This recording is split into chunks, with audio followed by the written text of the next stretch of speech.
down, shut me out when I needed you. Oh, oh, I'm gonna burn this bridge. I ain't never coming back. No, I ain't never coming back. No, no, no. That girl you know is gone. You can see it's in the past. Oh, I ain't never coming back. No, no, no. You lit this fire in me because you never believed that there was fire in me. Now you can't put it out. I'm gonna burn this bridge. I ain't never coming back. No, I ain't never coming back. No, no, no.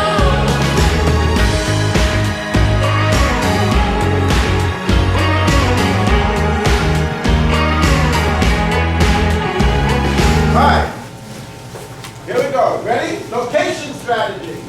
Location, location, location. Have you ever heard that before? Yep. Okay, well, certainly in operations management, that's of importance to us. Now, write this down. Suppose you're an appliance manufacturer. Suppose you manufacture appliances.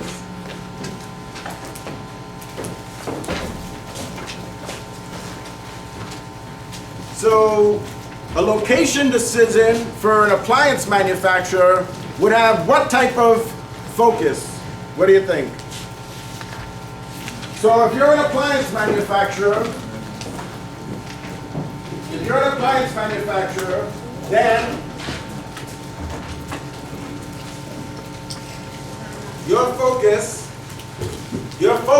is going to be a cost focus. So in terms of location, you're going to have a cost focus. Right? So we're talking about location from chapter 8.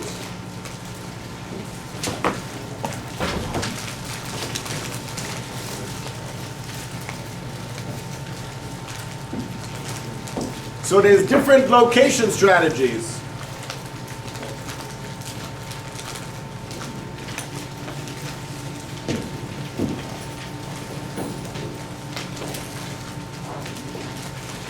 Very often, there's a tendency for firms to locate near competitors. What is that called? Clustering. Yeah, clustering. So clustering, which is an important location consideration, is when you locate near competitors. So clustering is when you locate near competitors. Now there's several things that you're going to consider when you're determining the location.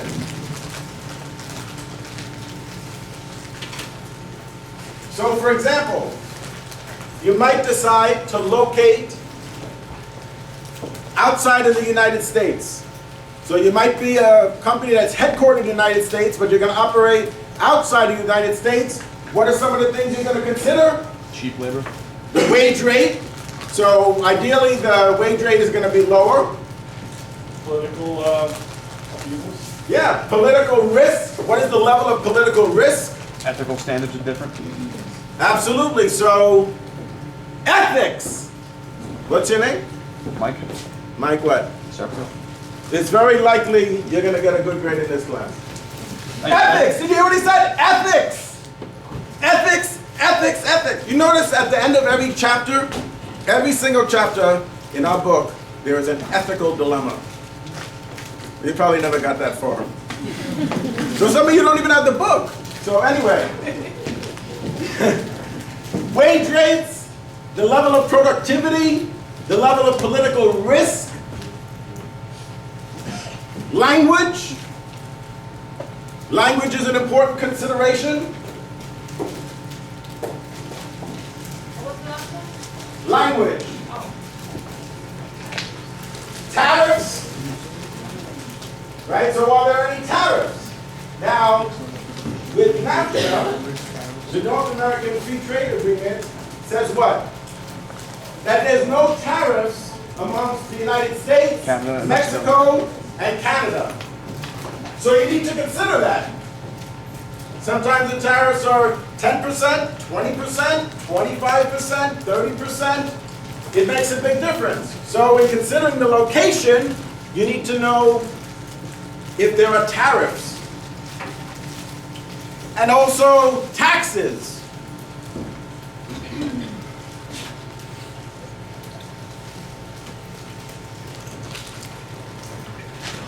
Availability of supplies.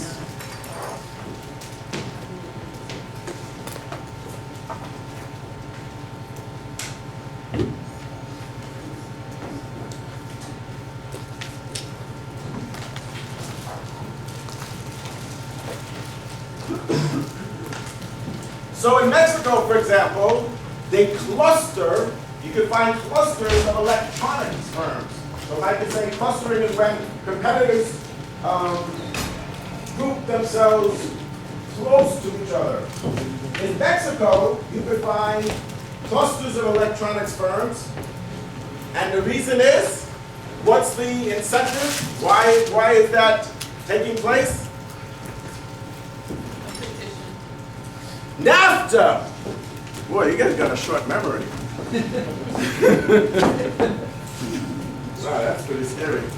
I thought I can't remember things, but NAFTA, right?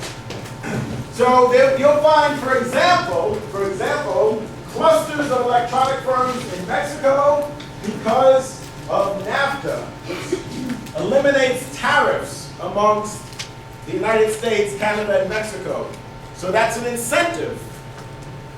So we're talking about location. How do we choose a location for our operations? Well, we said one of the things is tariffs, taxes, ethical standards, language,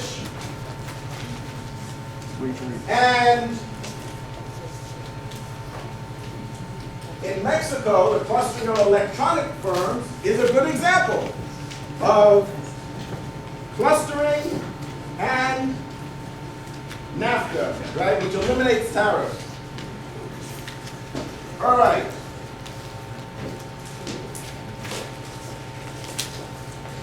What's going to contribute to a region being successful? 4 things. You ready?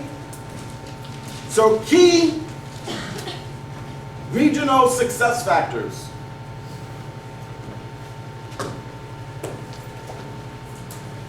Key regional success factors.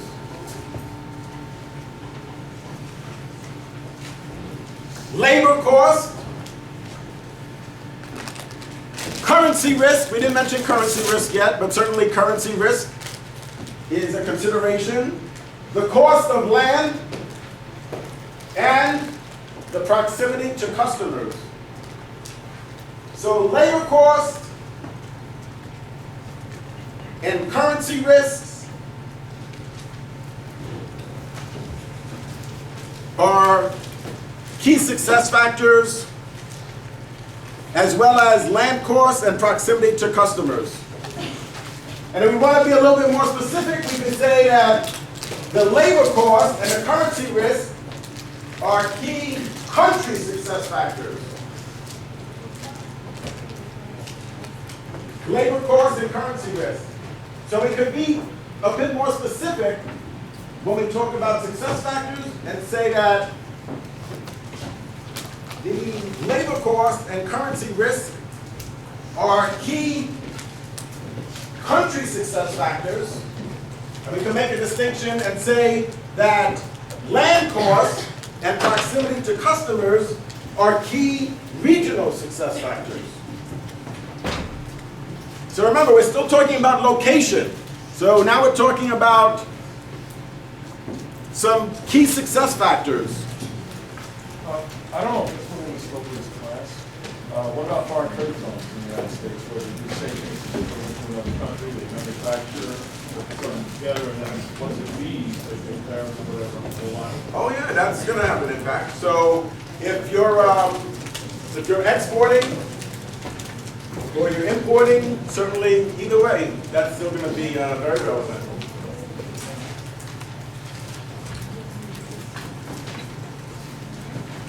Now, so we talked about the example of electronics firms clustering in Mexico. Now, what about restaurants, fast food restaurants clustering? Have you noticed that? Like, Every block near college campus. well, that and also, Christine? No, okay, sorry, my bad. What is your name? Rose Universe? Oh my gosh. I know, right? It's scary. I scare myself. So, not only are they often near college campuses, but wherever you see a McDonald's, you're sure to see yes, Burger King. And a Wendy's and A Starbucks. well, yeah, usually a Starbucks too. White Castle, Taco Bell, Five Guys. right? Five Guys, KFC. So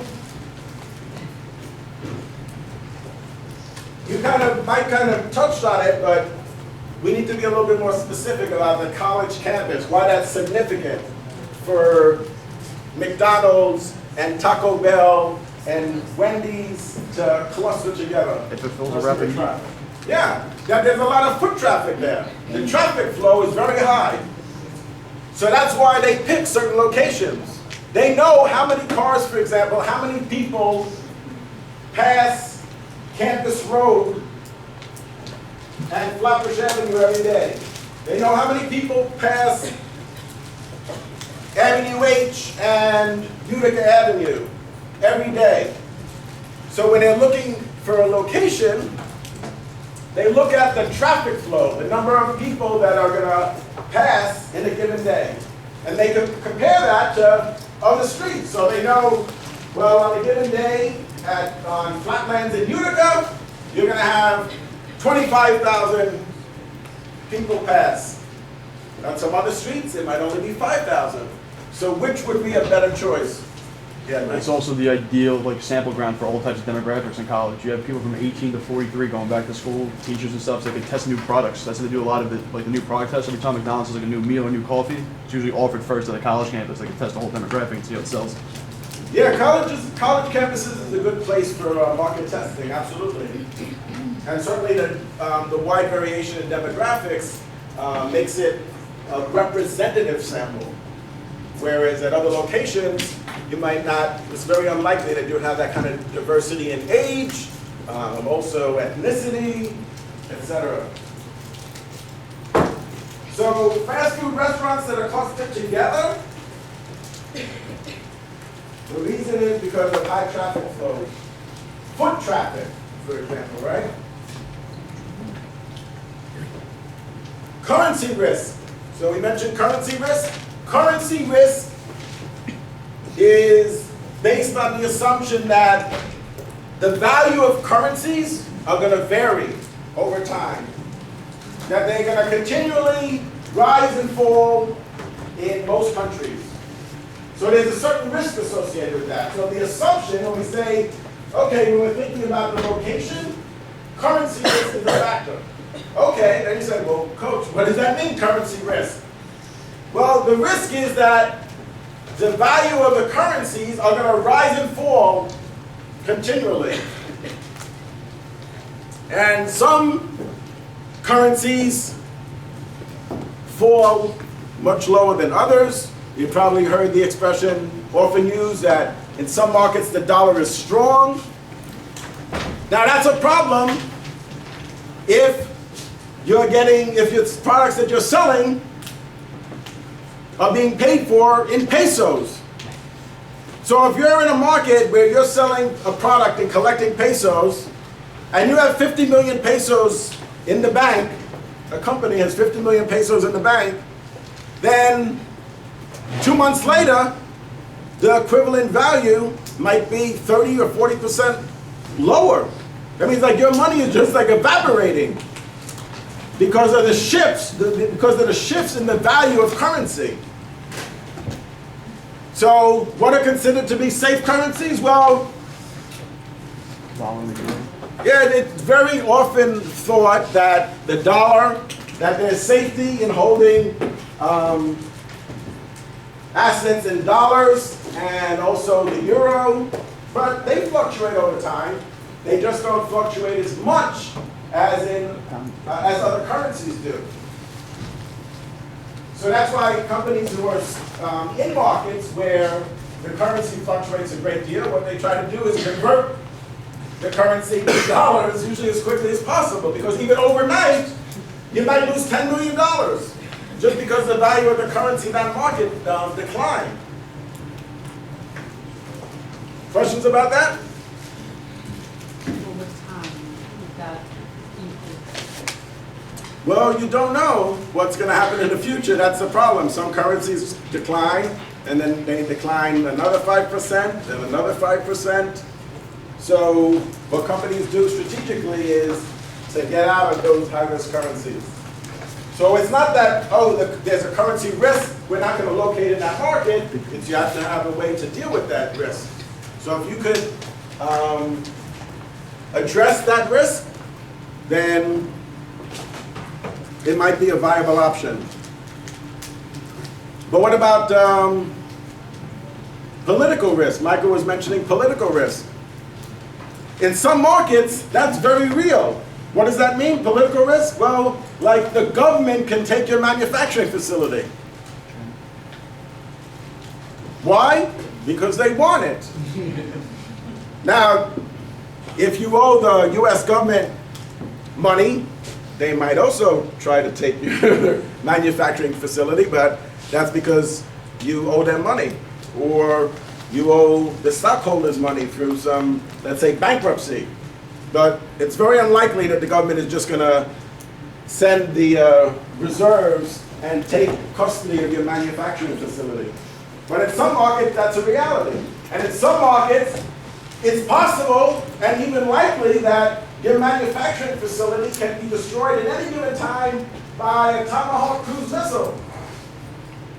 These things happen, so you need to think about that before you tie up $5 billion in a manufacturing facility. Now, most often we don't think that those types of things happen in the United States, for example, but in other markets, that certainly is a real risk. All right, one of the ways that we could evaluate different alternatives, because we're going to look at different alternatives, is what's called a factor rating analysis. So a factor rating analysis is a way of evaluating location alternatives.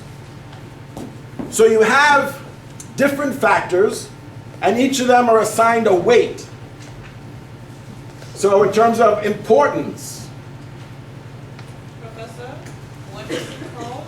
factor rating analysis. So a factor rating analysis is a way of evaluating alternative locations. So you might have 12 locations. Now you have to evaluate them. So you have to have some criteria. Now some criteria might be more important than others. Like how much weight do you give to tariffs versus political risk? So if you were going to compare, which would you give more weight to? Political risk, or, so which would be more of a deal stopper, political risk or tariffs? What do you guys say? How many say political risk? Raise your hand. If you're thinking ethically, it's political risk. If it's unethical, you worry about it. And tariffs? Okay, so political risk, that would be kind of a deal breaker, right? If there's a chance that your facility might actually get blown up, or not just a risk, but a likely possibility that something like that could happen, versus tariffs. So in certain markets, there might be tariffs, so you may not have a type of a NAFTA agreement where tariffs are waived between those particular countries, but you could figure out a way to reduce your costs, for example. But if your factory gets blown up, that's kind of, you can't really devise a strategy against that, right? Yeah, Dave? You say, isn't it relevant to the market though? Right, so what I'm saying is what we do is we identify the factors in each market, market A, market B, market C, market D, etc. And then for each one of those factors, we assign a weight. So the importance shouldn't change. But what's going to change is the rating that you give it. So we might say, let's say we have 5 factors. The first factor we weight at 40%, and the others we rate at 20, 20, 10, and 10. So 5 factors. The first one is 40, then we have the next one is 20, the next one is 20, and then 10, and then 10. So that's the weight for those 5 factors. So that's how you arrive at the number, right? That was a little confusing. Right, so then what happens is, then you give each country, you rate them, like on a scale of 1 to 10, you rate them. And then you get so you multiply 40 by 10, or 9, or 8. It's like computing the weighted average of your grade. So you take 40% of 10. You get 4. Then you add up all those numbers. Now what's going to happen? You're going to have some markets are going to be 10, some are going to be 8, some are going to be 7, some are going to be 6. Now you were effective in evaluating each of those markets. But remember, each market you're going to rate on each of those 5 factors. And then you're going to get a number. Then you could compare the numbers and see which is higher, which is lower. That's known as factor rating analysis. That's a tool that we use to determine the location.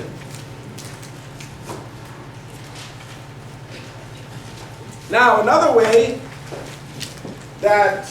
type of location analysis that we could do is known as the transportation model. So the transportation model, what that does is it tries to identify a situation in which the production and transportation costs are minimized. So the transportation model is a tool we use in location analysis, and what it tries to do is identify locations that are going to have the lowest transportation cost and production cost. Does that make sense? So again, we're still talking about location. How do we decide on a location? Well, another way is the transportation model, which is going to help us identify the lowest transportation cost. So for example, you could manufacture, let's say, in New Jersey and ship to Chicago. So you might manufacture the product in New Jersey and ship it to Chicago. Or you could manufacture in China and ship to Chicago. Do you think it costs more to ship from China to Chicago than it does from New Jersey? Yes. Yes, of course it does. And one of the things we need to consider is Production costs? the production cost. So, although the transportation cost is higher, So is the labor cost? the labor cost in China is lower. So even though the transportation cost is more, so a 40-foot container, depending really on availability, is about $2,500 to $3,500. Now, depending on your product, that's going to determine how many pieces of your product you could fit in there. So, if it's bookmarks, you guys know that those are bookmarks, right? If it's bookmarks, you could fit a lot of them in a 40-foot container. But if it's something that's more bulky, you're going to be able to fit less. What we do is we spread the cost across each item. So there's some trade-offs. So yes, the transportation cost is more, but the production cost, the labor cost, right, the wage rate is much lower. So the model takes that into consideration. Now, another trade-off, because everybody likes to talk about sourcing, and they think sourcing from China is going to solve all their problems, or wherever. Vietnam, or any other market, is the time, not just the transportation cost, but the time that it takes. Remember we talked about this earlier in the semester, the time that it takes to get to the US. Because for you to ship a 40-foot container from China to California is going to take 30 days. It's going to come on a ship, a very nice ship, a very big ship. It's going to take 30 days. Now, in a couple of minutes, we're going to be talking about economic order quantity and holding costs on inventory and all these things. Now, you don't want to hold inventory, but if it takes 30 days for the inventory to get there, that means you're at least holding 30 days worth of inventory. That's not good, right? That's a lot of cash that you're tying up in inventory. But there's also advantages. So very often the low wage rate offsets that.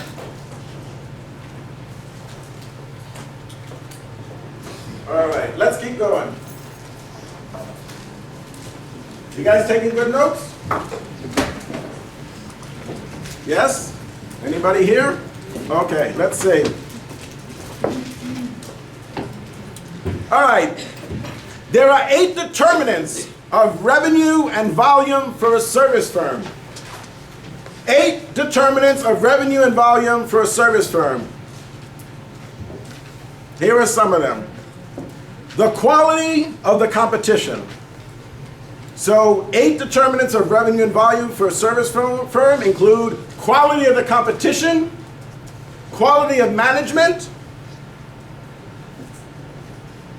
So both the quality of the competition and quality of management, the purchasing power of the customer. So the purchasing power varies from market to market. So some markets, the per capita income is much higher than others.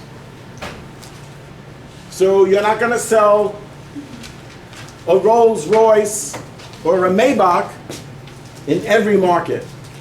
Right? That may be your aspiration, to be able to sell those expensive cars in every market, but the per capita income is not high enough. Yes? Well, no, but if you want, we could talk about Porter's 5 forces models. What is your name? Alba. Olga? Alba. Alba? Okay, so what Alba is saying, we're just going to take a slight detour, is that the 5 forces model by Michael Porter says that if we want to look at market attractiveness, one of the things that we should look at is buyer power, which means that the price that we sell our product for is heavily influenced by the buyer. So for example, in this case, right, for example, we could, if we're selling to Walmart, then Walmart dictates to us the price that we're going to sell the product to them for. Because they have that kind of power. Now, a small retailer, they don't have that kind of power. If they don't want to buy it from you for $1.50, then you tell them, too bad, so sad. But with Walmart, they say, no, we don't want to buy it for $1.50. We need to buy it for $1.28 so that we could sell it for $1.97. Then you have to decide. Either you want to be in more than 4,000 locations nationwide or not. Whether or not you want to sell to a retailer that has annual sales of more than $400 billion.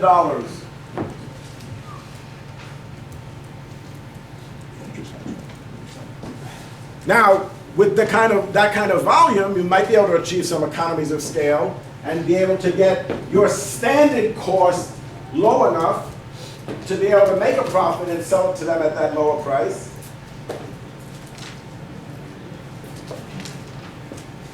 But they also may not put you in all 4,000 stores. They might say, okay, we'll put you in 400 stores. That's very often what happens, especially if you're a new vendor to them.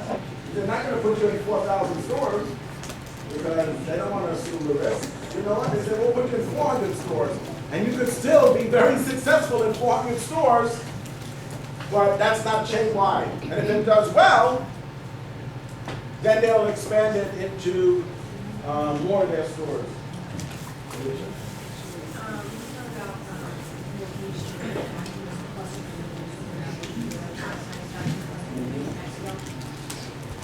Are they ever the ones who put the cluster in, they have five products, right? So they're all manufacturing the same,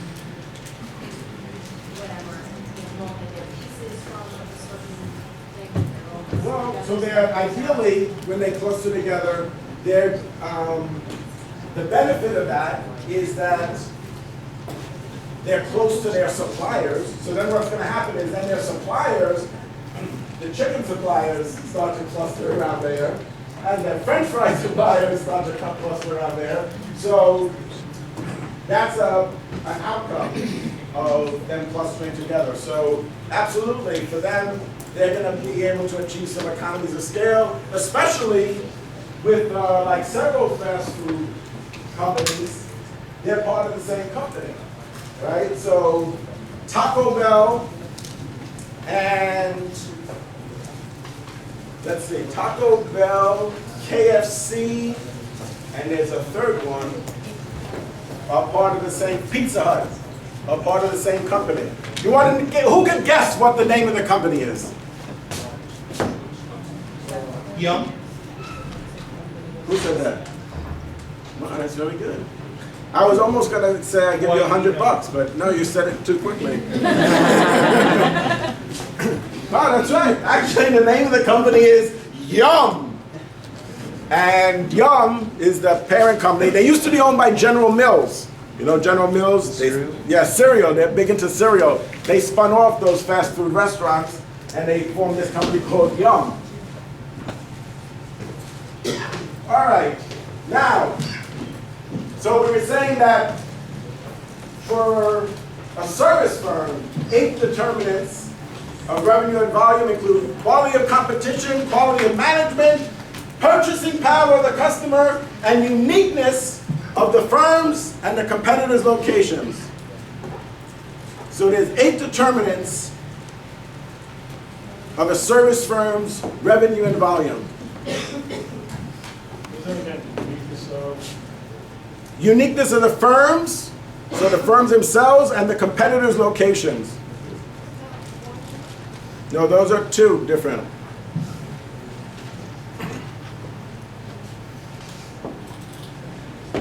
One of the things that's going to affect the location, right, the decision to locate a particular service firm is, versus a manufacturing firm, is parking and access. So one of the things that's going to influence where a service firm is located, what would be an example of a service firm? Like a shopping mall? Not really. Parking. Yeah. A gas station. Retailers are an example of a service firm. The products that they sell there, they don't manufacture them. So a service firm versus a manufacturing firm, if you think about the decision in terms of where to locate, one of the factors is parking, the availability of parking, and access to the location.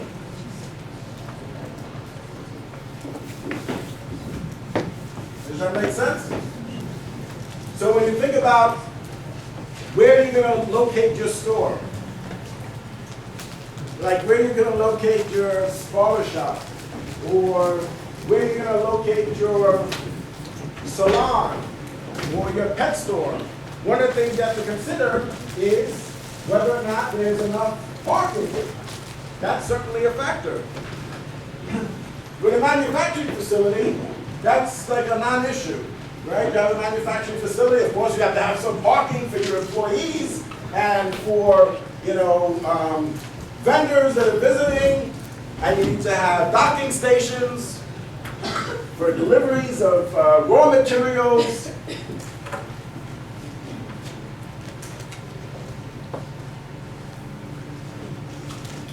All right.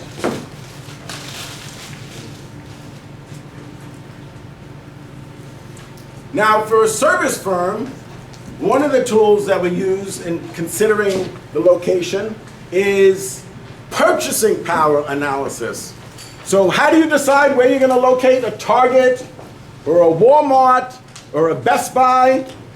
Well, one of the ways that they do that is by looking at the purchasing power. How do you decide where to locate a BMW dealership? You want to put it in an area where you can afford it? Yeah, so you're going to have a BMW dealership or a Maserati dealership in areas where the purchasing power is higher. And you realize that it's going to become a destination and people are going to travel maybe 10 miles, 15 miles, 20 miles. You ever notice when you go into a retailer and they ask you your zip code? Yeah. And you're like, what? What's your zip code? Yeah, because they want to know how far are you willing to travel to go to come to their Walmart or to their Target or to an outlet, for example. So if you drive up to Woodbury Commons to shop at the outlets, they want to know your zip code. Wow, you came all the way from the hood to come up to come shop here? Seriously? Yeah, so that's important. But also purchasing power. Purchasing power is very important. Now, let's talk about layout strategy. So a layout strategy, chapter 9, right? A layout strategy, the objective of a layout strategy is to develop an effective and efficient layout that will meet the firm's competitive requirements. So a layout strategy should be effective and efficient.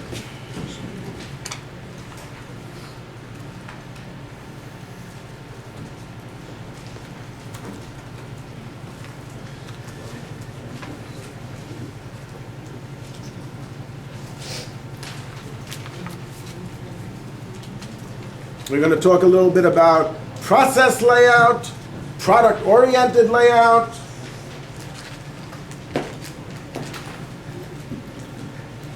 and there's some advantages and disadvantages of each.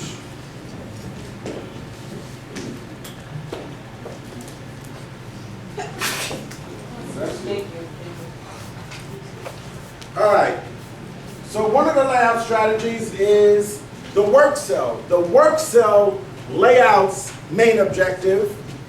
So the work cell layout's main objective is to equalize the task time for each station. So what is a work cell? So certain tasks need to be completed. So you need to, if you're making shoes, you need to, somebody needs to cut the leather for the shoe, right? Somebody needs to stitch the leather to the soles. Somebody needs to punch holes in the leather. Somebody needs to polish the shoes. So what did we identify so far in terms of the process? Cutting, sewing, polishing, and punching holes. So everything is good until you punch a hole in your finger, right? But job specialization would suggest that somebody should just punch holes in leather all day long, because then you become an expert in that. The first day on the job, you might be able to punch, let's say, 300 holes. Second day, 400. In a month, you're going to be able to punch 500 holes in leather in a day, until you punch a hole in your finger. So, what companies do, and this is a little bit ahead, but they have job rotation, so that within a given cell, you get experience in each of those tasks. So, you punch holes in leather, then after a period of time, they switch you into cutting leather, they switch you then to polishing leather, then they let you do stitching. That's known as job rotation. But again, the work cell layout's main objective is to equalize the task time for each station. So equalize, it doesn't mean that it's the same, but you want to have some equality between how long it takes to stitch the leather, how long it takes to punch holes in the leather, how long it takes to polish the leather.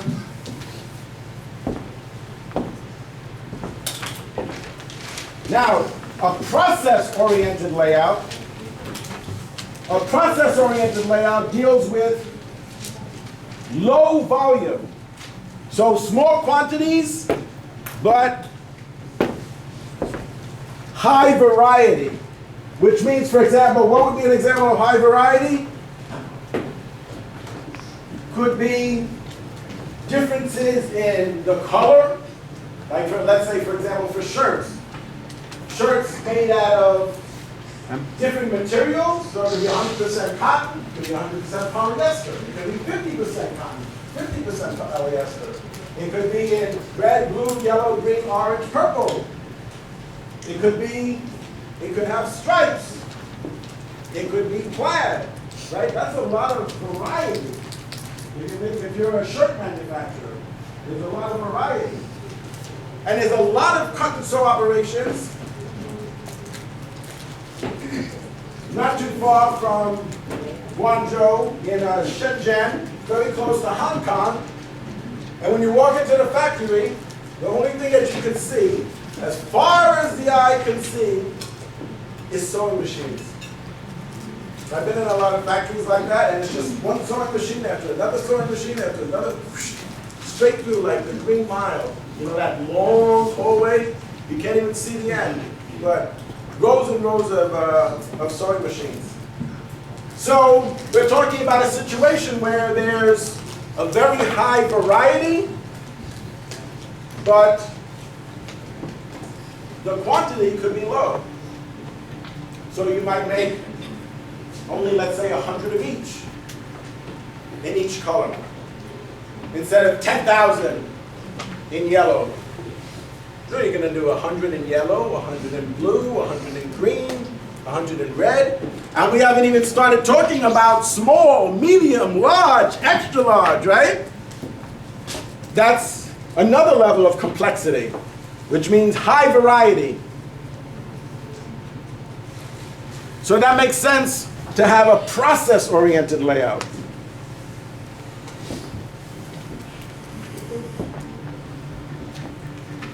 What about retail layouts? Remember we talked about this? About IKEA, for example. Anybody ever try to find their way out of IKEA? You just keep going in circles because the sign keeps saying, exit this way. So you say, exit! And you can see one of the minions saying that, right? Exit? So you go that way, and then you follow it around, it says, exit this way. And then you walk around, and you walk around again, and walk around again. You're like, where's a window? Because I'm just going to jump through a window. Now, why do they do that? Now, retail layout, that's known as flow. So what they do is, with a retail layout strategy, is try to maximize your exposure to as many different items as possible. So In some stores, you can't make any right turns. You can only make left turns. Why? Because you walk down this way, and you pass the shirts. Then you reach like a dead end, right? You turn left. Oh, what's there? Pants. Then you make another left turn. What's there? Shoes and socks. Then you make another left turn. So that's on purpose. That's absolutely on purpose, and retailers spend a lot of time figuring out their retail strategy. A lot of time. So tomorrow or the next day, you go into the mall or any store, you'll see that, you'll start to notice that, wow, there's a flow that's very deliberate so that you could be exposed to as many different items as possible.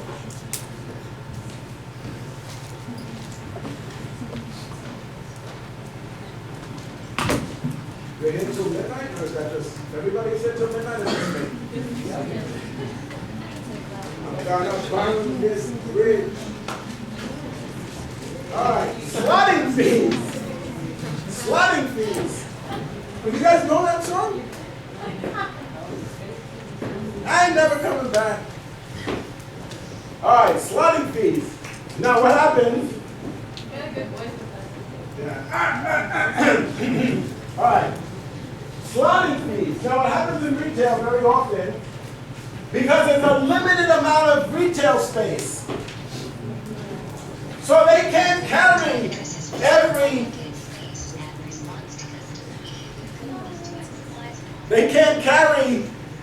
every brand of soda, every flavor of soda. So they have to decide, what they're trying to do is to maximize shelf space productivity. So they want to maximize shelf space productivity. So for a given 4-foot section, they're trying to figure out how much sales and how much profit can that section deliver. So they figure with certain products, it might deliver on an annual basis, let's say 600,000. With a different product mix, it might be 700,000. It might be 850,000. It might be 1.5 million. So they're continually assessing what's on the shelf because they want to maximize shelf space productivity. Now, remember, every flavored chip, every brand of chip, every brand of cookie, right? Every cereal, they can't put on the shelf, right? There's just not enough space. So what happens? Companies pay to be on the shelf. That's referred to as a slotting fee.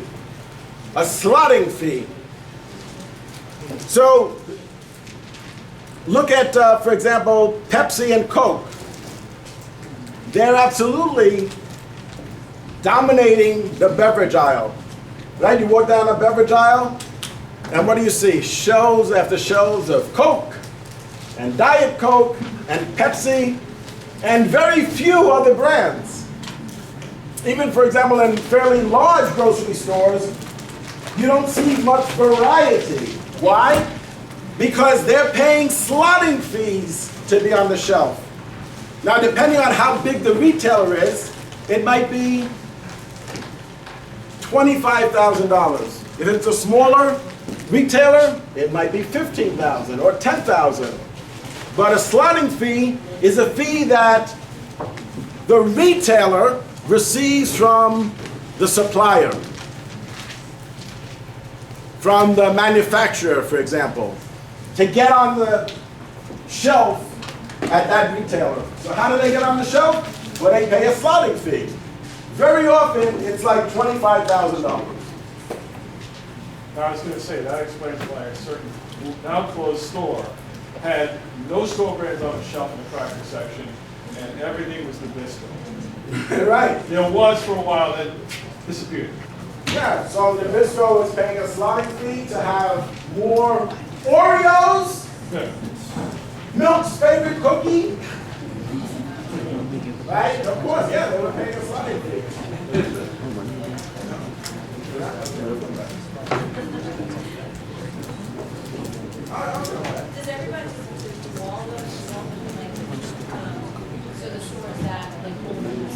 No,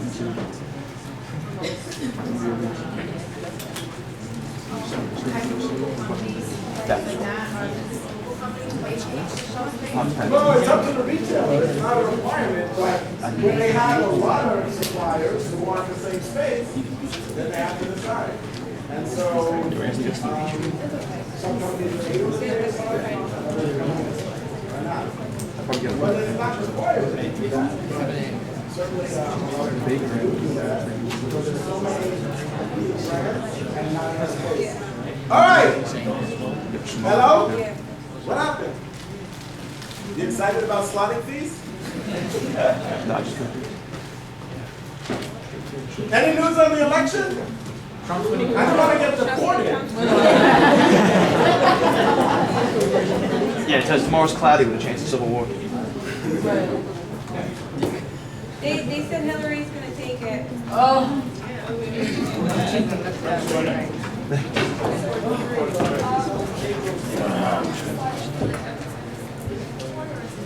No, it's usually an annual fee that they pay. Don't you think like IKEA's business model is genius? It's like they're hoping you come in a couple and you just fight enough that you just split up and you have to buy two separate things of furniture, one for each other, and just leave. Yeah, no, IKEA's model is very compelling. Yeah, absolutely. All right, Made a horse. should we keep going, or do you guys want to bounce? Oh, funny. I love how that is. It's like on the day of the exam. When it's not the day of the exam, everybody's like, "Could we leave now?" And I'm like, "It's only 6:45." On the day of the exam, could we stay till midnight?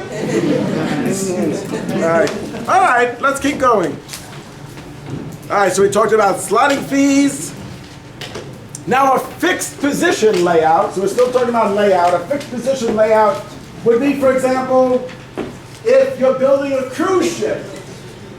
If you're building a cruise ship, for example, that would be a fixed position layout because the ship that you're building is going to stay in that one location, and all the workers and all the supplies are going to come to that location to assemble the ship. Anybody here been on a cruise? Yeah, it's fun, right? That's how I gained 35 pounds. No, you thought I was pregnant, right? 11 months. 11 months. And it's not twins, triplets. All right, so that's a good example. So I'm trying to give you some examples. So the building of a cruise ship is an example of a fixed position layout.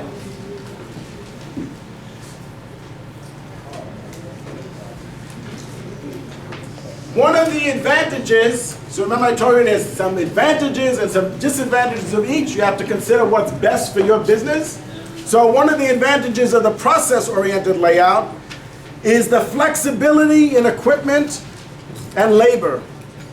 So in a process-oriented layout, the way that you assign labor and equipment is very flexible. So that's an advantage of a process-oriented layout. Equipment and labor. So how many workers you assign, how many pieces of equipment you're going to use.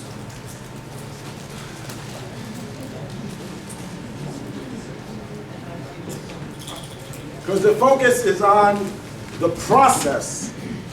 So there's a lot of flexibility there. And the reason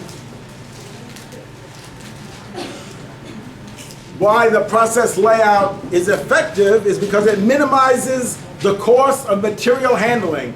So the cost of handling materials is minimized, right, Dixon? So the cost of handling materials is minimized.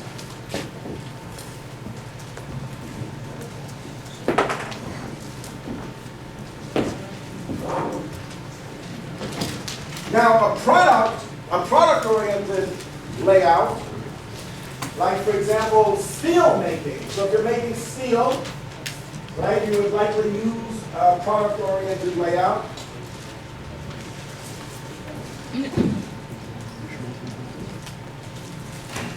Why? Because it's a standardized product. So, Dixon.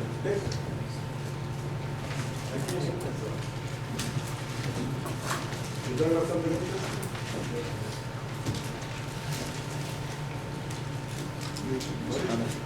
Election results. Everybody have that passport? All right. So, steel making is a good example of a product-oriented layout. Right? When you would use a product-oriented layout strategy. Why? Because the product is standardized. So the product is standardized, and there's enough raw materials and components. So when is a product-oriented layout strategy most recommended? Well, we said the making of steel is a good example. Yeah. And it's a standardized product. And what else? Right? There's enough raw materials and components. All those things lend themselves to successful product-oriented layout strategy. Not volatile demand. All right, you heard that? Not volatile product demand. That is not an assumption of product-oriented layout strategy.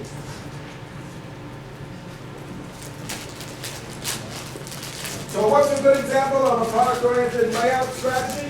Where would be used? Steel? Really? Good. Steel. Yep. All right. Now, a human resource strategy. Is there anybody here who thinks or who doesn't think that these questions are going to be on the exam? Anybody? Antara? Antara. Thanks for showing up. Some people on our team said they couldn't make it tonight. They had a vote.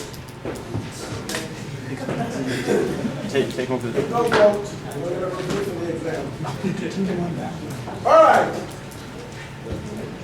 A human resource strategy.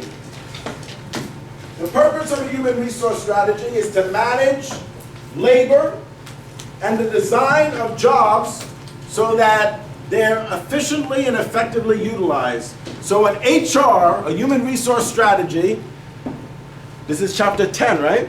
Yeah. So Can you repeat that? an HR, yep, a human resource, I'm not drunk. I swear to drunk, I'm not God. Okay, so a human resource strategy has as its main objective to effectively and efficiently manage labor and design jobs. So an HR strategy is focused on efficiently and effectively managing labor and designing jobs. All right, so let's look at some different ways we could design jobs, like job enlargement, job enrichment. We talked about job rotation, right? And let's talk about the 5 characteristics of a well-designed job. You ready?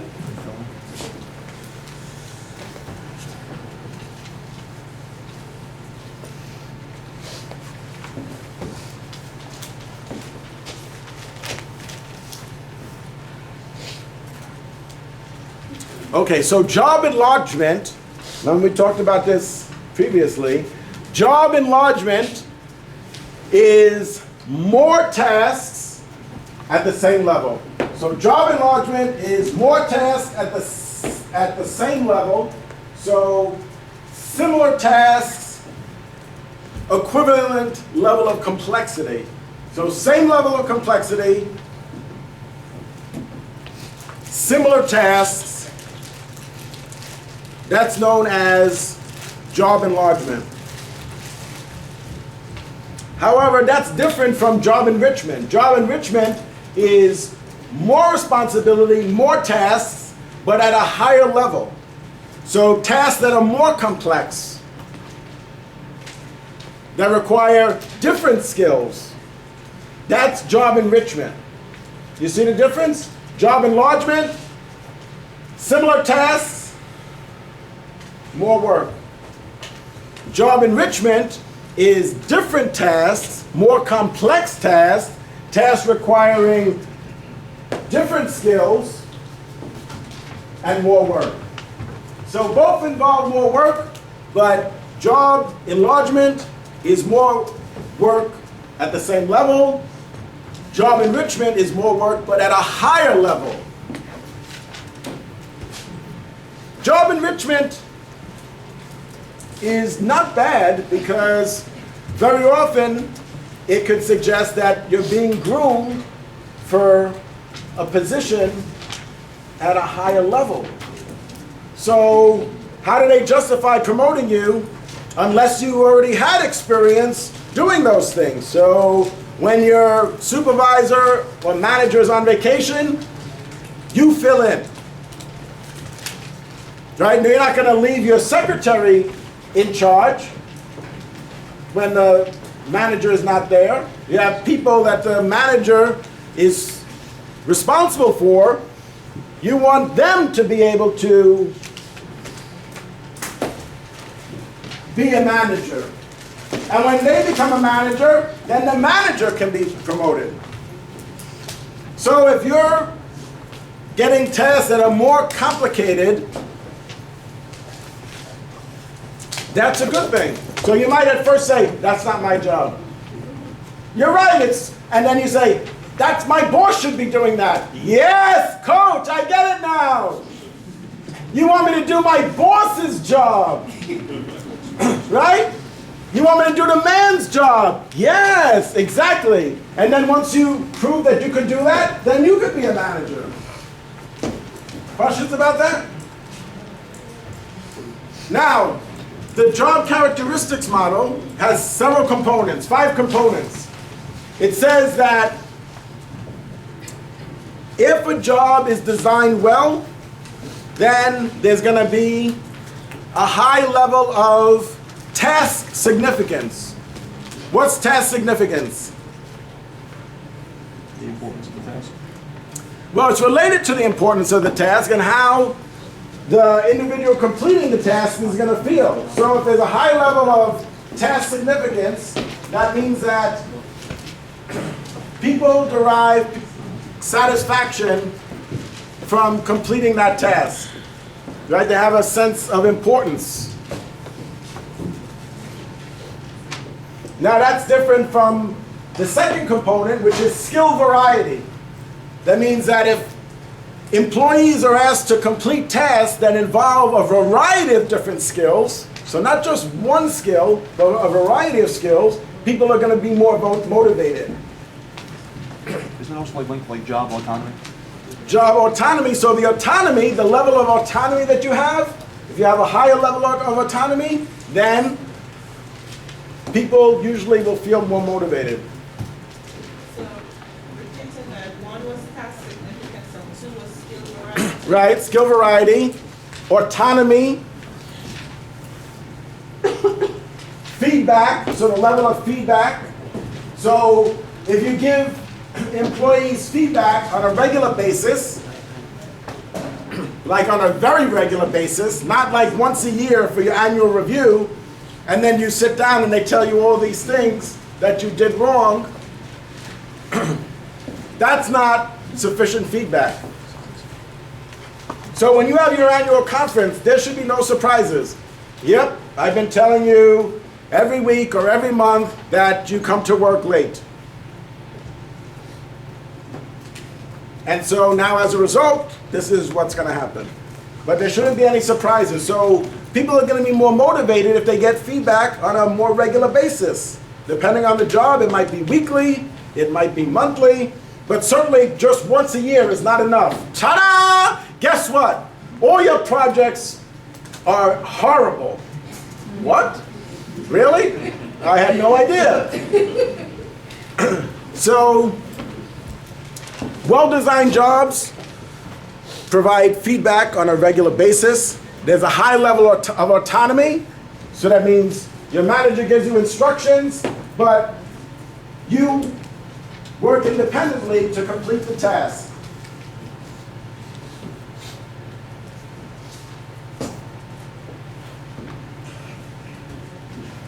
And there's one more, job identity or task identity. So we said task significance, but there's also task identity, which means that there's satisfaction from completing all the tasks or all the subtasks that are required. So A through Z, instead of Mike does ABC and Kamasha does DEF and Antara does GHI. Now you might do it that way because you think that there's some job specialization or efficiency that's going to occur by Michael just doing ABC and Kamasha just doing DEF. So you think there's going to be some efficiency there. But the level of satisfaction might be much higher if we said, Kamasha, you do A through F. So typically, it's considered that jobs that are well designed, there's a high level of task identity as well as task significance. So think, for example, have you ever put together like a bookcase? Gee, in a manufacturing facility, they have somebody who attaches the back and somebody who screws in the shelves. And everybody, there's a lot of different people involved in assembling it. But when you assemble a bookcase at home, you do all the steps. And then at the end, what do you have? A nice bookcase, and you get a sense of satisfaction. So the same applies at work. So well-designed jobs are going to have a high level of task significance, a high level of task identity, a high level of autonomy, a high level of feedback.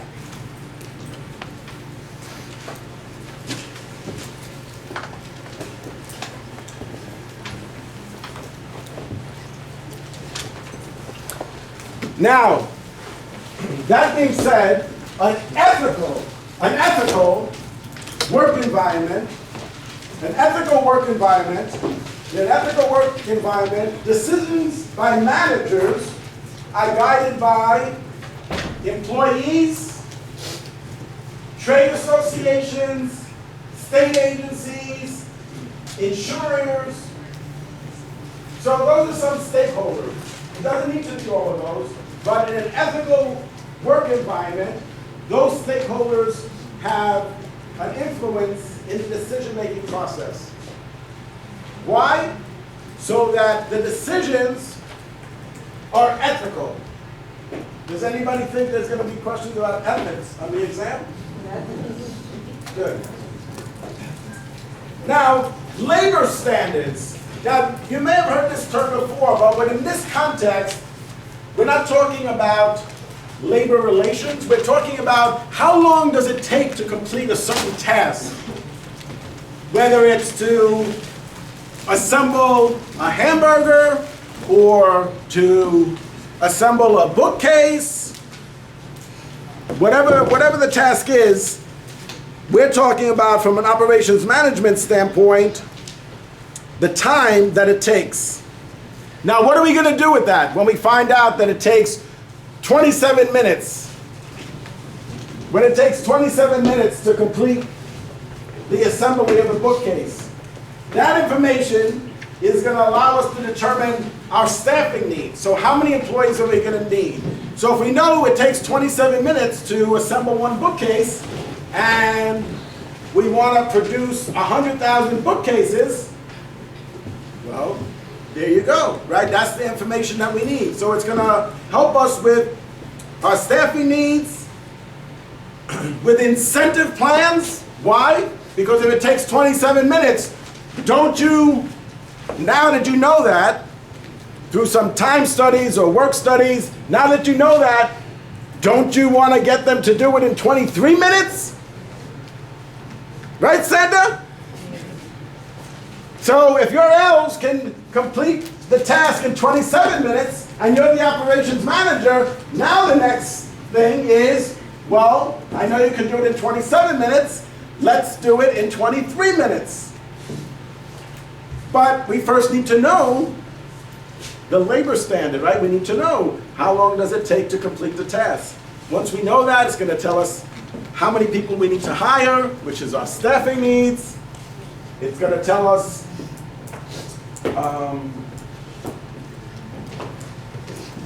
what type of incentives to develop. So it's not just that we say, okay, now do it in 23 minutes. Now we have to provide some incentives. Now we have an idea as to what type of incentives to provide so that we could get the task completed quicker.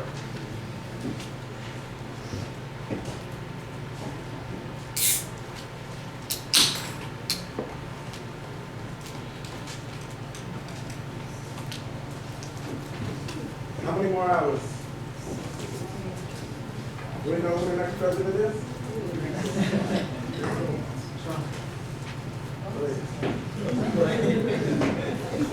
Let's see. All right. All right, so let's say we have a worker completed a task 10 times.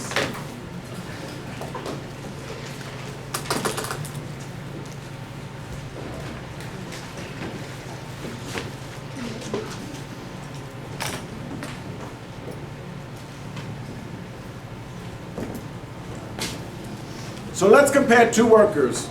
In a given period of time, the worker could, let's say, assemble 10 bookcases. Now, if another worker can only assemble 8 bookcases, what would the performance rating be for the employee that assembled 10 bookcases? So one employee assembles 10 bookcases, another employee assembles 8 bookcases. So the employee that assembles 10 bookcases, their performance rating is 125%. How do we get that? Well, yeah, so 10 divided by 8 is 1.25 times 100 is 125%. So there, the employee that assembled 10 bookcases exceeded the labor standard. So right now we're talking about, we're comparing the performance of 2 employees. What's one of the ways that we could do that is by comparing how many bookcases they can assemble in a given period of time, or how long it takes them to complete the task. So it could be 10 minutes and 8 minutes, or it could be 10 bookcases and 8 bookcases. So the employee, the performance rating for the employee that could assemble 10 bookcases in the same period of time, their performance rating is 125%. So that means they're exceeding requirements based on the labor standard.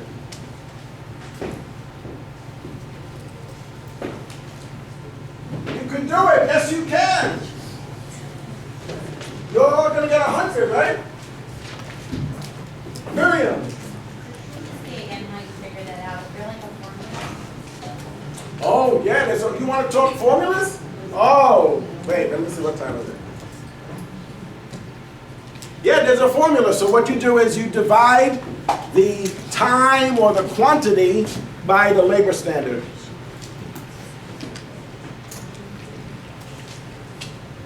So if the labor standard was 10, so you divide 10 by 10, so their performance rating is 100. In this case, the labor standard is 8, and they're producing 10, so their performance rating is 125. So they're producing above the labor standard. So it's not a complicated formula. You're disappointed, right?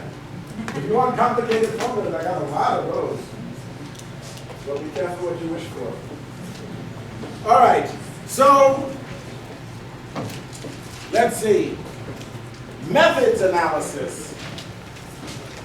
One of the things we want to try to understand is using a flow diagram to illustrate is the movement of workers and materials.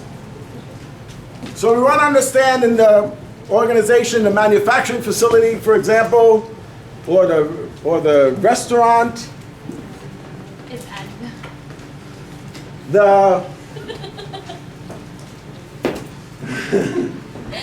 We want to understand the movement of workers and materials.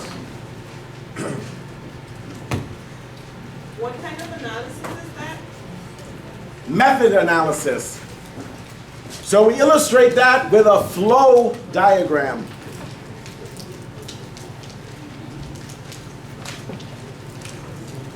Now, a corporate strategy that involves minimizing supply chain inventory, we would describe as low cost and differentiation.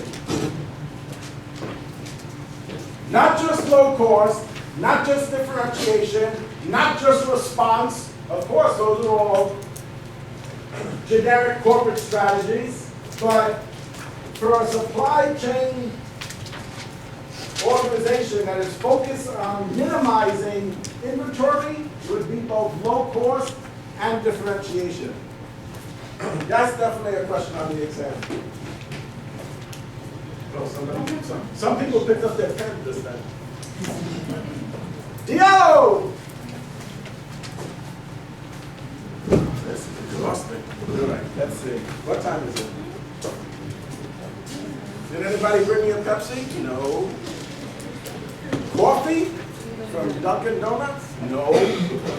How about Oreos? No. All right, let's keep going. All right, outsourcing. So when we transfer some of what is usually internal activities and resources to outside vendors, that's known as outsourcing. So when we transfer some of the typical internal activities to external vendors, that's known as outsourcing. So a common example is manufacturing. Now what some companies do is a type of hybrid approach. They outsource some of the manufacturing and some of the products they produce themselves. That's actually a really good strategy. If you have the manufacturing equipment, you might as well use it to meet some of the demand, but then again, you know that you could get similar product at a lower cost in another market. You're going to source some of your product from there. But in some markets, there's no barriers to entry, which means that you don't need to have manufacturing equipment. You could just source the product from a particular market. Because why? They have excess capacity.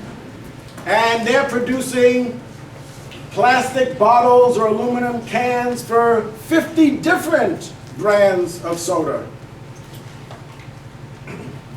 So for small companies, that's not a barrier to entry because you could have somebody else make your aluminum cans for your soda. Somebody else could bottle your beverages for you. All right, let's talk about a sourcing strategy that involves commodities. What's a commodity?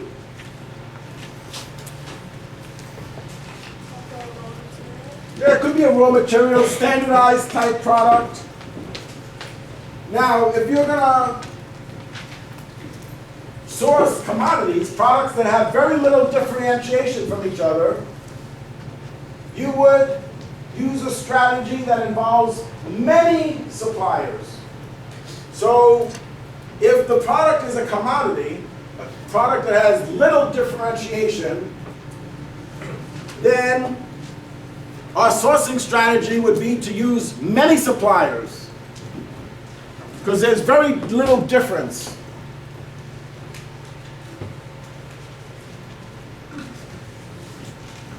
Now, an alternative would be to use few suppliers. So instead of many suppliers, you might have few suppliers. What's one of the disadvantages of a sourcing strategy that involves few suppliers? What do you think? They can go out on their own. They could go out, they could become your competitor. Right. And what else?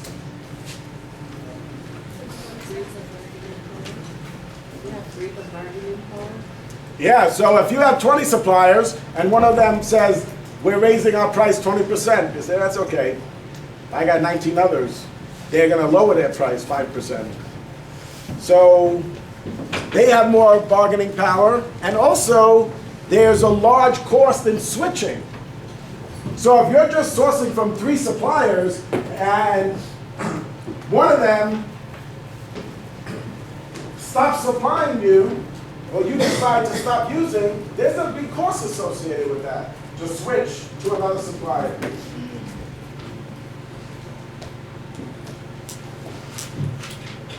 What strategy does Walmart use, for example, in terms of sourcing?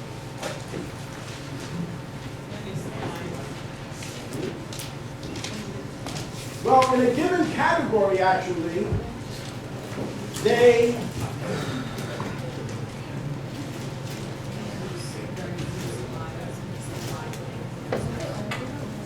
yeah, so they're vertically integrated, but Alicia and Jacqueline are saying is that Walmart is vertically integrated. So they not only sell the products, but they also manufacture the products in some cases, and also own suppliers or organizations that provide the raw materials. So they not only grow coffee, but they package coffee and they sell it in their stores, for example, right?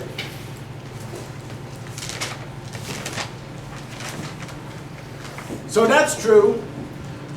Typically in a given department, they have no less than 2 suppliers. So it's very unusual that they would sole source from a given supplier. So if it's, for example, let's see, what are we gonna say? Flower pots. Flower pots. They're not gonna just sole source. They're not gonna just buy all their flower pots from one supplier. So they're gonna have at least 2 suppliers. Now, like what Jacqueline and Alicia were saying, is sometimes what they do is they vertically integrate, where they don't just sell flower pots, but they actually manufacture the flower pots as well. Why would they do that? What's the incentive for them to do that?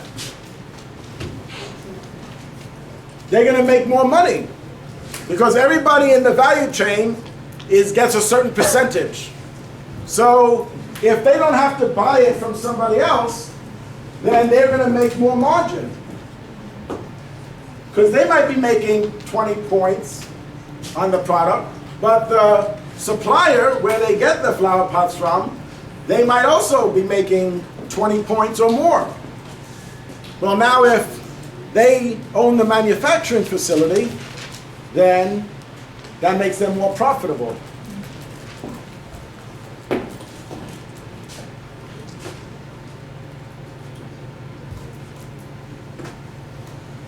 All right, let's say, for example, if KFC or Kennedy Fried Chicken decides that they're going to acquire the feed mills and the poultry farms. So you know that in the United States, a free-range chicken is considered one that's out of its cage for only 5 minutes. Now you thought that when they said free range, you thought that all day long these little chickens, before they get slaughtered, are running all around, up and down chicken campus, right? No, usually they're not. They just let them out for 5 minutes, and according to the current law, That's enough for them to claim that the chickens are free range. What about cage free eggs? That's only they're walking around a barn. Yeah, they walk around the barn. Yeah, by cage. In terms of what the law says that you can claim, I'm not sure about cage free. I think that's probably a little bit more definitive, either they're in the cage or not, but I'm not sure. But suppose that KFC or Church Chicken, suppose that what they do is they buy the feed mills and they buy the poultry farms. That's a type of integration, right? So I'm trying to give you an example now. We talked about different types of integration. So if they do that, that's a type of integration. Which one would best describe it? I would say backward integration. So they're the retailer, they're the farmer, and they're the feed supplier.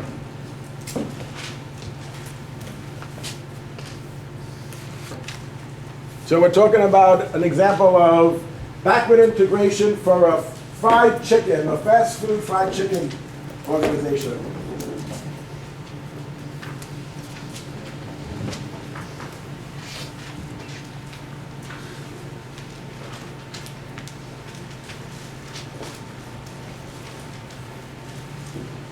All right, here's another example. This is an example of forward integration. So an example of forward integration would be, suppose you have a rice mill. Now if you have a rice mill, one of the things that you need to do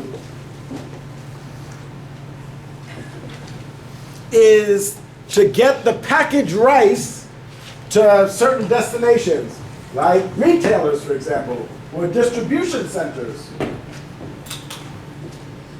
If it goes to a particular retail outlet, like a particular retail location, it's known as drop ship. That's actually very expensive to do that. So more often than not, it's taken to a distribution center for a particular retailer. Now, if this rice mill company, after packaging the rice, decides that they're going to purchase the trucking company, that's an example of, wow, forward integration. Wepa! Do you still have those cookies? No more milk? Got milk? He still got milk there. A whole gallon. We'll put a whole gallon of milk there.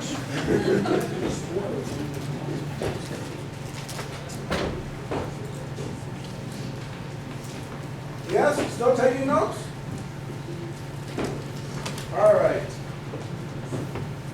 Now, in supply chain management, what do you think I'm going to say next? Ethical issues.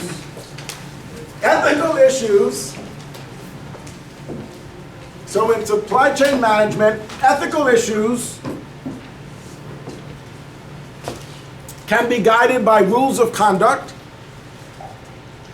So very often companies have rules of conduct that are going to guide behavior. I say guide because you could have rules of conduct. That doesn't mean that the employees are going to follow them or that all employees are going to follow them.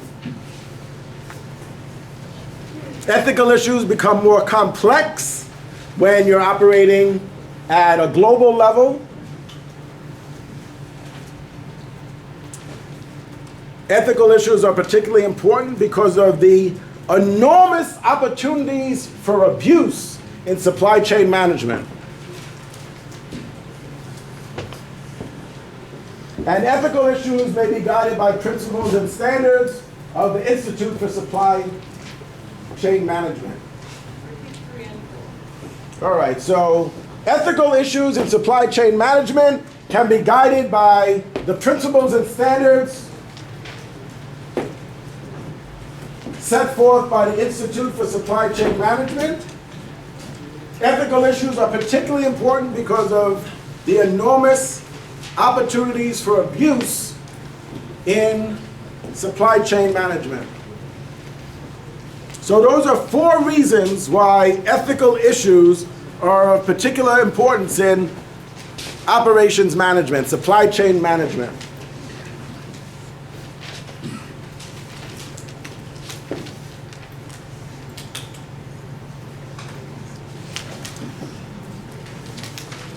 One of the reasons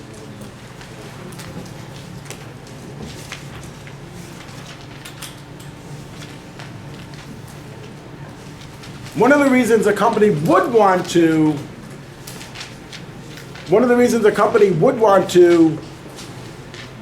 hold inventory,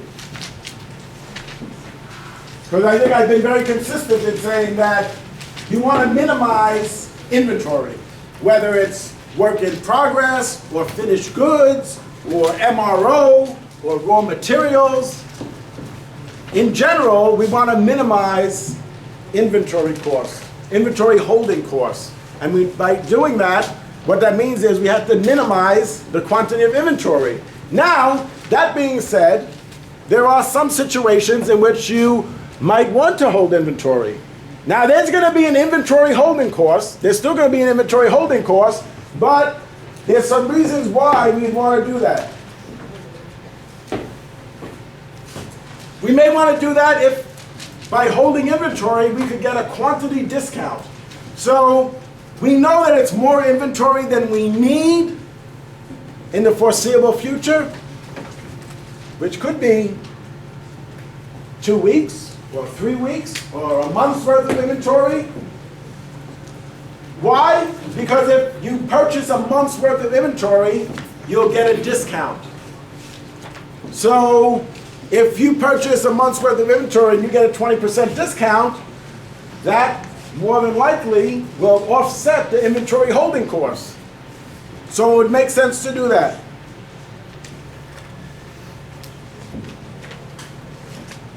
To be able to meet demand, to be able to meet customer demand, is another example of when you would want to hold inventory. But certainly, a motive for a firm to hold inventory is not to minimize holding costs. That's not an incentive, that's a disincentive. So the holding cost, right, we're not going to minimize our holding costs by holding inventory. We're going to increase our holding costs by holding inventory. It doesn't mean it's going to maximize our holding costs, right? It's not necessarily going to be the highest, but it's certainly going to be higher than it would be otherwise. What are some advantages of these holding costs?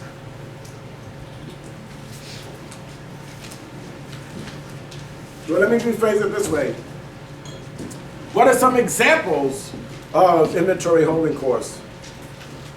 So the investment cost, which usually will mean the amount of interest that we have to pay. So in other words, remember early on I talked about, like early in the semester, about tying up your cash. So you're either tying up your cash or you're borrowing money to hold the inventory.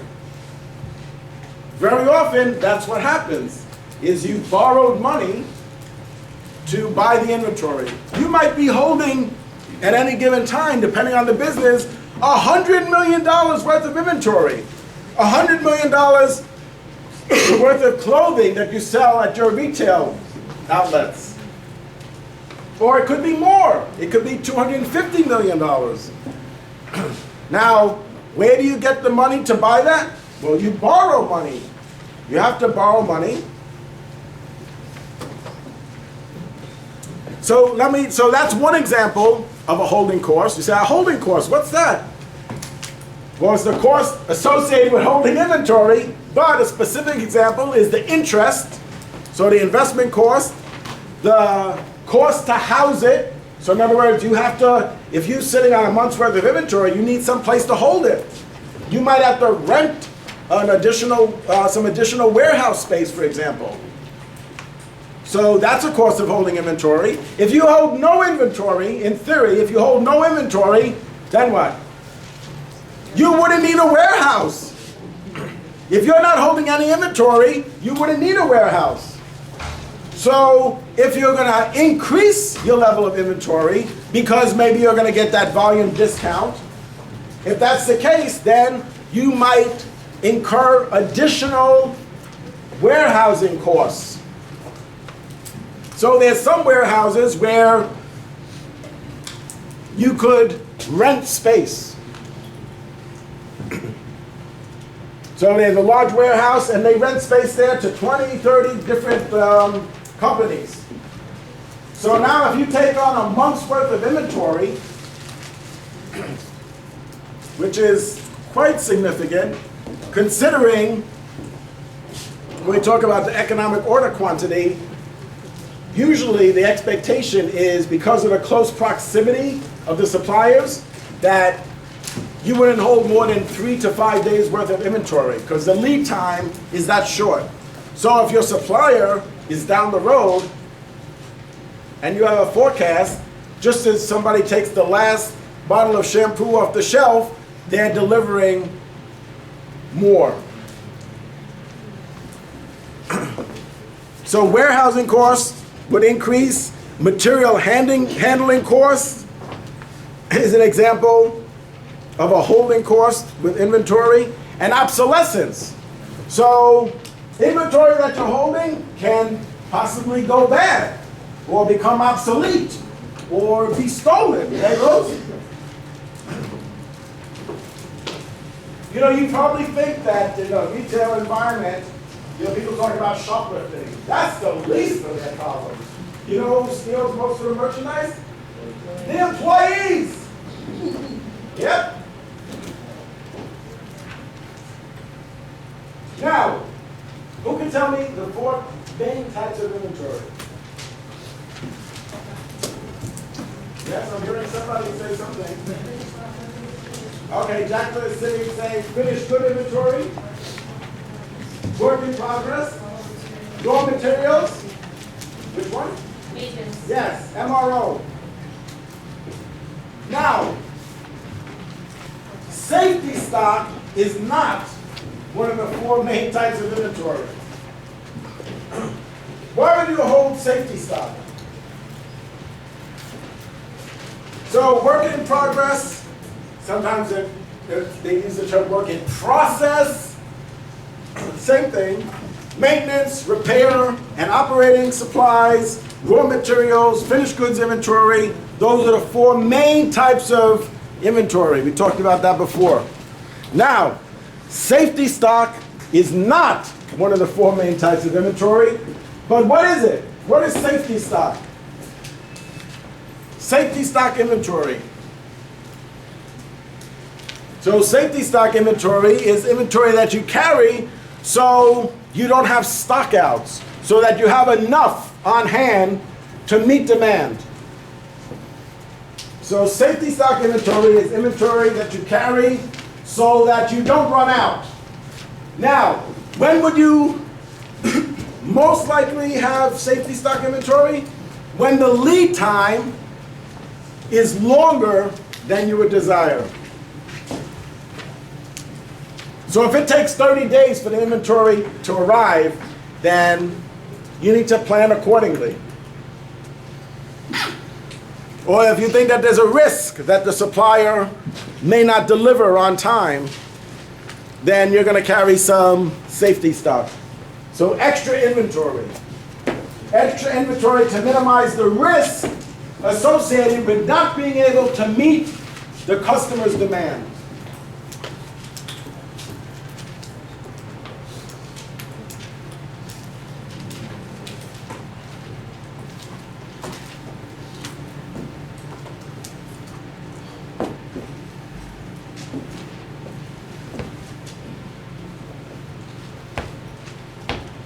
Okay. We could classify certain key tasks in terms of their level of importance. So the most important we assign as an A task. The second most important we designate as B. The third most important is C. That's known as ABC analysis. So ABC analysis is when we classify and identify the critical items. So ABC analysis is based on the principle that there are usually a few critical items. When we're managing a project, we need to know what those are so that we could make an effort to make sure that those critical items are completed on time. That's known as ABC analysis.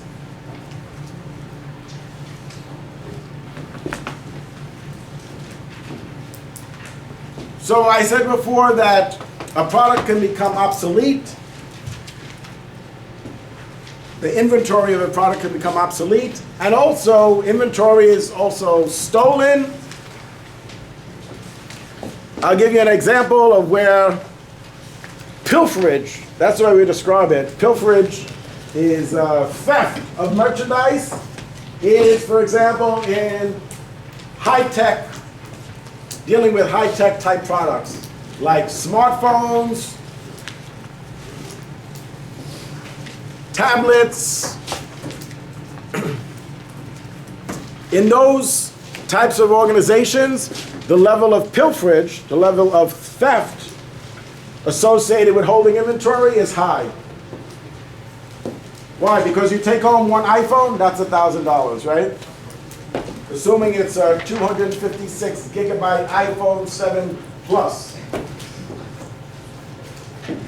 Huh?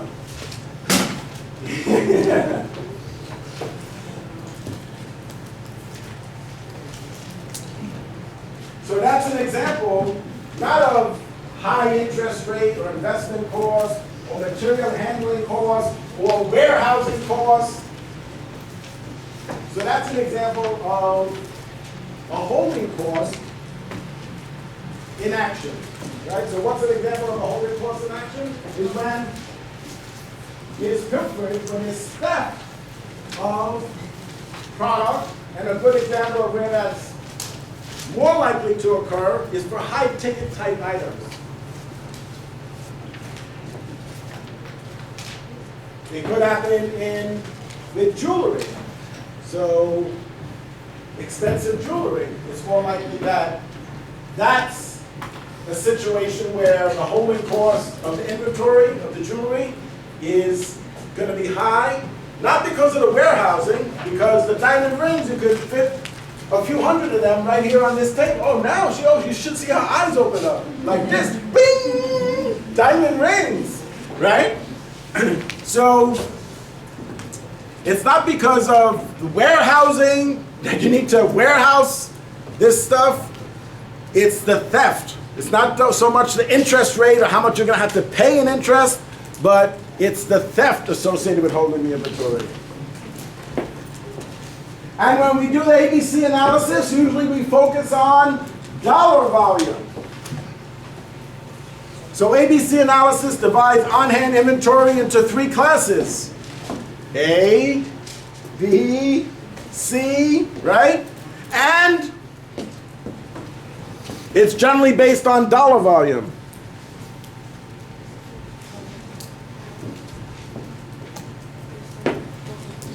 Two very basic inventory questions. When and how much? So when do we need it? Now, important to keep in mind that there's going to be some lead time. So when I said before 30 days from Guangzhou to California, that's an example of a lead time. Now to get it back, remember, Michael, we talked about mini land bridging, right? Yeah. That's another 15 days. What's that mini land bridge? Well, once it gets to California, now you have to take all that inventory and put it on a 18-wheeler. Or a train. Or a train, right? And get it to Chicago or New Jersey. So that's an example of a lead time. So two basic inventory questions are, what's the timing of the order? So when do you need to get it? What's the lead time? So when, and what's the order quantity? So, two basic inventory concepts and issues is how much and when. So what's the order quantity? So how much, what's the order quantity, and when? What's the lead time? When do we need to receive it?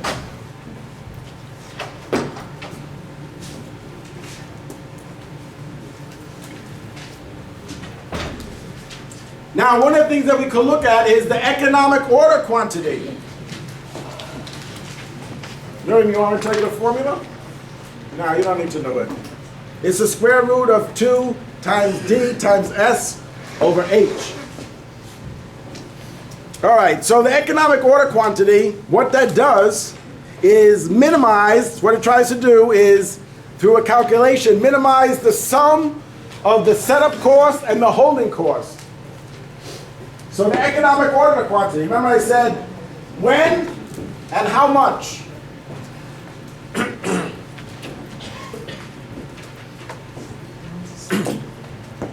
So when and how much. So the economic order quantity tries to minimize. When we do the computation, the economic order quantity calculation tries to minimize the holding cost and the setup cost.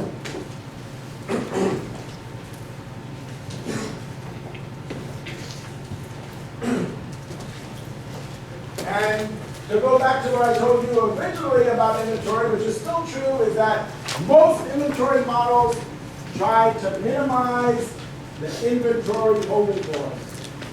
Now again, I said there's times when you might decide to hold inventory.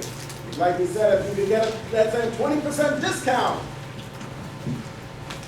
So then you realize you only need 1,000 units, but you're going to order 5,000 because you can get a 20% discount. But most inventory models attempt to minimize inventory-related costs. So that means traditionally, we're trying to minimize the amount of warehousing costs, the amount of interest that we're paying, the amount of theft.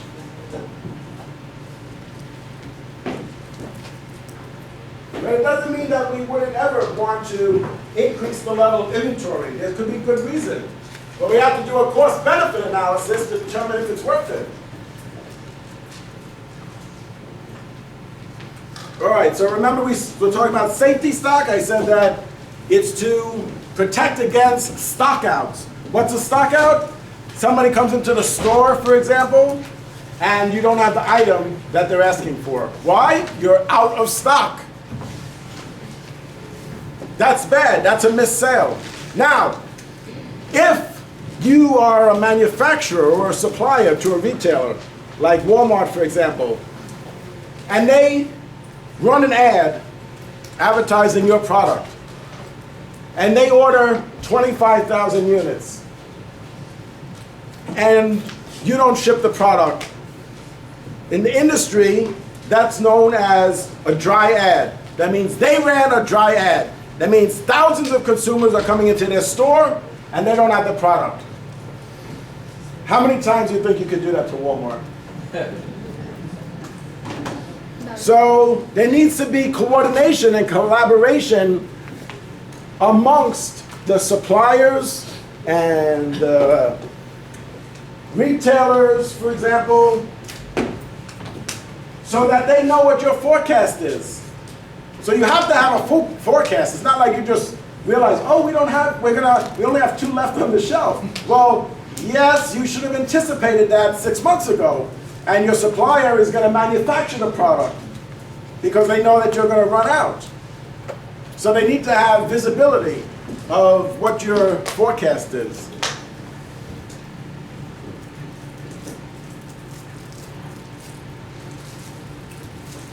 And how do you determine the level of safety stock? Well, it's the level at which you wouldn't experience any stockouts, so that you have enough inventory on hand to meet customer demand. So if there's some change in the lead time or in the demand. Let's say you have an unexpected increase in demand. Like all of a sudden something goes viral, and now there's a very high demand for cookie sheets. Well, how are you going to accommodate that? How are you going to address that? Well, so you have to have some safety stock that's going to be able to meet demand if for some reason demand suddenly increases. Like all of a sudden, other than like seasonal products, like, what is it? Pantsuit. Pantsuit? Or Halloween costumes? You know? Christmas trees. Did we talk about Christmas trees yet? We did? When? All right. What time is it? Who's winning? The Cubs? All right, let's see.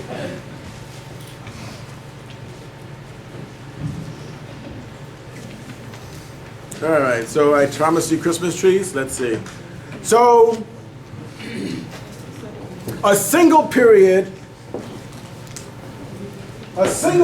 model would be best used with a product that has high seasonality, right? Christmas trees. So a single period model is one that has limited value after a certain period of time, like maybe the fourth quarter of the year. After that, it's meaningless, right? Because usually people don't buy Christmas trees in January or February, right? So Christmas trees would be an example of when we would use a single period model to manage inventory. Does it make it?